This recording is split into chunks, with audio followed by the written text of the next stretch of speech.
प्रामुख्याने कोकणातील मेवा अशी ओळख असलेल्या काजू, आंबा, फणस ही प्रामुख्याने फळे आहेत.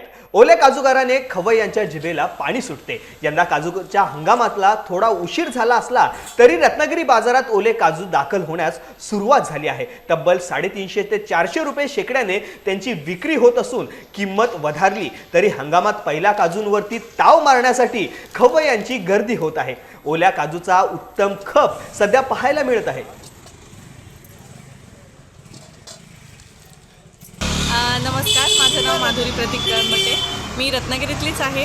ओल्या काजूची आम्ही वर्षभर वाट बघत असतो, कारण ओल्या काजूची उसळ, ओल्या काजूची आमटी, नॉनव्हेजच्या वेगवेगळ्या डिशेसमध्ये, चिकनमध्ये वगैरे ओल्या काजूचा वापर हा वर्षातून याच सीझनमध्ये करायला मिळतो. आम्हाला खूप आनंद होतो आहे की आता हा सीझन सुरू झाला आहे आणि वेगवेगळ्या पक्वान्नांमध्ये आम्हाला त्याचा अगदी आनंदाने वापर करता येईल. धन्यवाद. सध्या बाजारामध्ये ओला काजू सगळ्यांच्याच पुढ्यात आहे विक्रीला.